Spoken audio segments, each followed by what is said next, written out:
네, 취재기자와 함께하는 뉴스 브리핑 시간입니다. 뉴스엔 오늘은 김종학 기자와 함께합니다. 어서 오세요. 네.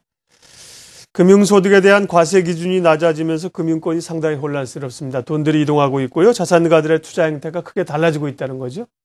네, 지난해 소득세법 개정으로 금융종합소득 과세 기준 금액이 기존 4천만 원에서 2천만 원으로 낮아졌는데요. 실제 은행 예금에서 빠져나온 돈들이 세금을 아낄 수 있는 금융투자 상품으로 옮겨가는 것으로 나타났습니다. 주로 세금을 줄일 수 있는 증권형 사모펀드와 물가 연동 국채, 브라질 국채, 월 지급식 ELS에 몰리는 현상이 뚜렷해졌는데요.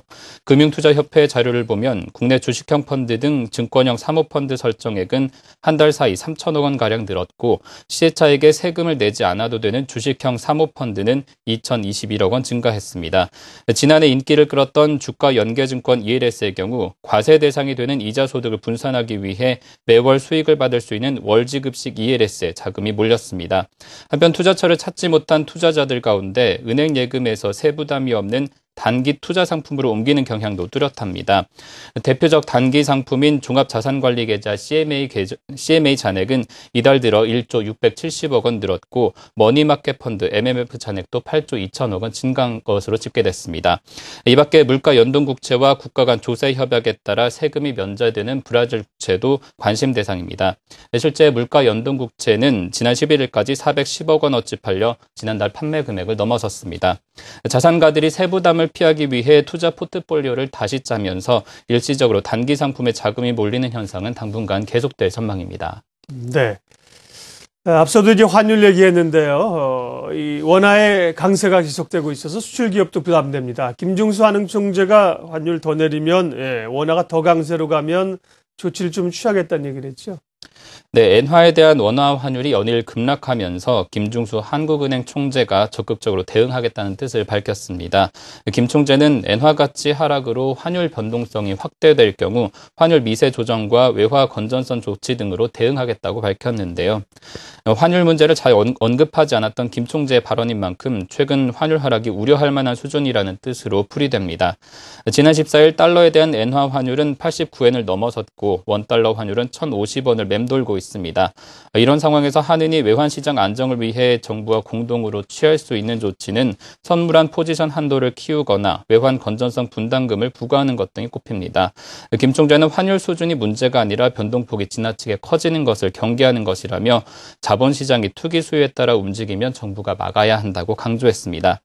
달러에 대한 엔화 약세가 계속되는 가운데 정부의 실효성 있는 대책이 나올지 주목됩니다. 네.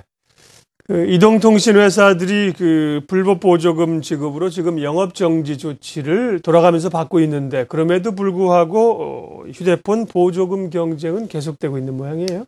네, 보조금 경쟁이 여전합니다. 일부 온라인 휴대폰 판매점에서 애플의 아이폰 5가 30만 원대에 판매되는 등 보조금 경쟁이 재현될 조짐을 보이고 있습니다. 지난 7일 LG U+를 시작으로 SK텔레콤과 KT 등 통신 3사가 오늘 3월까지 순차적으로 영업정지에 들어가지만 상한선을 넘는 불법 보조금 지급 관행은 여전한 상황입니다. 삼성전자 갤럭시 S3와 펜텍 베가 R3 등 주요 스마트폰 제조사들의 전략 제품 역시 40만 원에서 50만 원대의 보조금이 지급되는 것으로 조사됐는데요. 과도한 보조금을 지급하는 판매점을 신고하면 포상금을 주는 폰파라치 제도도 큰 효과를 보지 못하고 있다는 평가도 나옵니다. 폰파라치 제도는 휴대폰을 싸게 산 사람만 신고할 수 있는데 휴대폰을 시중가보다 훨씬 싸게 개통한 사람 중 신고할 사람이 몇이나 될지 의문이라는 지적입니다. 영업정지 조치와 규제 조치가 효과를 내지 못하면서 통신 3사의 보조금 전쟁은 수그러들지 않을 전망입니다. 네.